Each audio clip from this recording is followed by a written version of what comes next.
सत श्री अकाल बेटा जी। आज के वीडियो में हम डिस्कस करेंगे एम्पियर सर्किट लॉ। जिस तरह से इलेक्ट्रोस्टैटिक्स में हमें गॉस लॉ हेल्प करता है इलेक्ट्रिक फील्ड के लिए, एम्पियर सर्किट लॉ हमें हेल्प करेगा मैग्नेटिक फील्ड फाइंड करने के लिए। ये हम यूज़ करते हैं ज़्यादातर जहाँ पर सिमेट्रिकल सिचुएशन हो। इसको समझने के लिए आप देखिए, अगर सपोज कीजिए यहाँ से कुछ करंट क्रॉस हो रहा है आई, और मैं यहाँ पर एक पाथ चूज कर लूँ, एक क्लोज्ड पाथ चूज कर लूँ।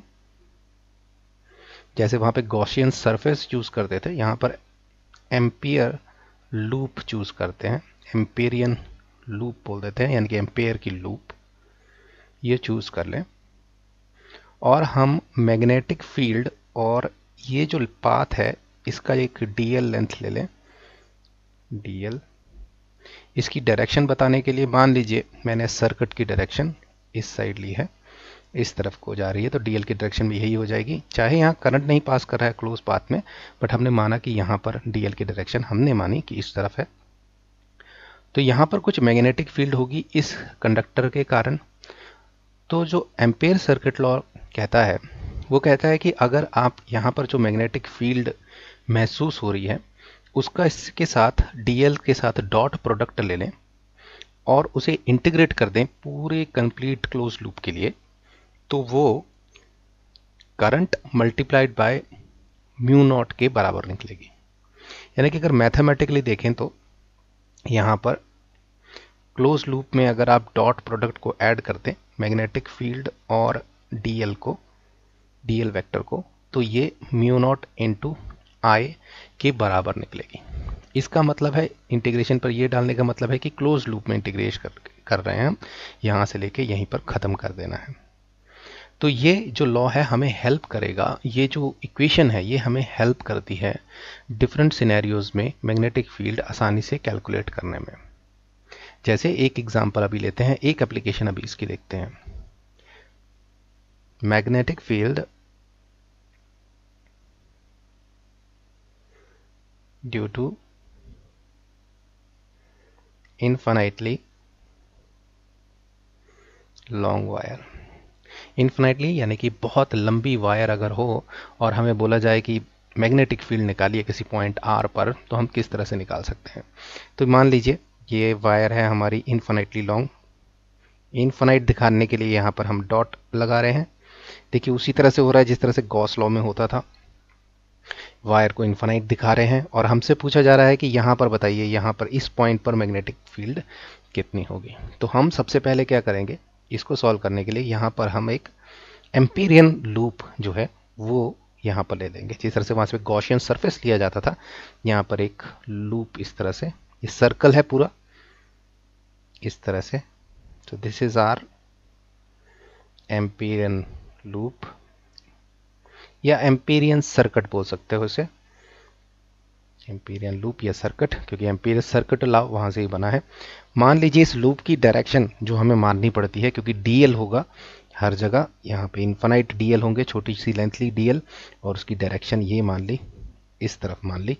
करंट की डायरेक्शन है तो मान लिए वो इस तरफ है, आई ऊपर की तरफ करंट जा रहा है साउथ टू नॉर्थ। तो हमसे पूछा जा रहा है कि बताइए यहाँ पर मैग्नेटिक फील्ड कितनी होगी इस पॉइंट पर, what is the magnetic field. तो ये पता करने के लिए हम एम्पियर सर्किट लॉ लगा सकते हैं। अब देखिए यहाँ पर मान लीजिए ये डिस्टेंस जो है ये आर है, आर डिस्टेंस पे हमसे पूछा गया है कि मैग्नेटिक फील्ड कितनी होगी। हमें ये पता है एम्पियर सर्किट लॉ से ये पता है कि अगर यहाँ पर मैग्नेटिक फील्ड का डॉट प्रोडक्ट ले लें डीएल से, यहाँ एक डीएल ले लें और उसका डॉट प्रोडक्ट लें, तो वो इक्वल आ जाएगा म्यू नॉट आई के। तो देखिए आई क्या होना चाहिए, जो उस पाथ से क्रॉस कर रहा हो करंट, तो वो आई ही क्रॉस कर रहा है यहाँ पर। तो हम कह सकते हैं जो मैग्नेटिक फील्ड यहाँ होगी उसके साथ अगर डॉट प्रोडक्ट डीएल का ले लिया जाए, मान लीजिए डीएल यहीं ले लीजिए जिस यहाँ पॉइंट पर पूछा है, ये डीएल ले लीजिए, और इसका जो इंटीग्रेशन आएगा ये इक्वल हो जाएगा म्यू नॉट, माना है कि ये वैक्यूम में है, मल्टीप्लाइड बाय आई करंट जो फ्लो कर रहा है, जो पास हो रहा है इस क्लोज्ड पाथ में। अब देखिए डॉट प्रोडक्ट को अगर खोल दें तो ये हो जाएगा B D L cos theta, जो थीटा होगा वो क्या होगा, angle between B and D L. आप बता सकते हैं मैग्नेटिक फील्ड की डायरेक्शन यहाँ क्या होगी। अगर ये इस तरह की वायर होती, ऊपर वो करंट जा रहा होता तो इस तरह से बनता। वही तो हमने अपना वायर का भी लिया हुआ है, अपनी लूप का, एम्पीरियन लूप की भी डायरेक्शन वही है। ये 3D में है, याद रखिए, ऐसे सीधा नहीं है। ये इस तरह से है कि वायर इस तरह से और ये लूप हमने इस तरह से ली हुई है। तो जो DL है उसकी डायरेक्शन भी इसी तरफ होगी। जो DL है वो भी हमने इसी डायरेक्शन में, ये हमने माना। और magnetic field right hand clasp rule से या राइट हैंड ग्रिप रूल से भी इसी डायरेक्शन में आया। तो दोनों के बीच में जो थीटा होगा ये क्या हो जाएगा, 0 डिग्री हो जाएगा। cos 0 क्या होता है, 1 होता है। ओके, तो यहां तक पहुंचे अभी। ये हो गया BDL is equal to mu not i. अब बताइए इस पूरी लेंथ में क्या मैग्नेटिक फील्ड चेंज होगी। ये देखिए ओवल जैसा दिख रहा है, बट ये पूरा एकदम परफेक्ट सर्कल है जो इसको सराउंड कर रहा है आर रेडियस में। अगर डिस्टेंस सेम रहेगा तो मैग्नेटिक फील्ड तो सेम ही रहेगी, क्योंकि करंट तो वही क्रॉस कर रहा है। तो हमारा जो बी होगा, जो मैग्नेटिक फील्ड होगी, वो एंटायर क्लोज लूप में कांस्टेंट है। तो कांस्टेंट को बाहर ले सकते हैं। यही काम हम गॉसियन सरफेस जब सॉल्व करते थे वही करते थे। इलेक्ट्रिक फील्ड ऐसा सरफेस चूज करते थे जिसमें इलेक्ट्रिक फील्ड इंटीग्रेशन के बाहर आ जाए। यहां पर क्या हो रहा है, जो सर्किट है, एम्पियर सर्किट है, एम्पीरियन लूप जो है वो इस तरह से डिसाइड की जा रही है कि हमारा जो BDL है वो 0 एंगल पे आ जाए और B जो हो वो कांस्टेंट हो। तो यहां पर B बाहर ले लेते हैं। अब तो इंटीग्रेशन रह गई DL की, ये म्यू नॉट आई के बराबर हो जाएगी।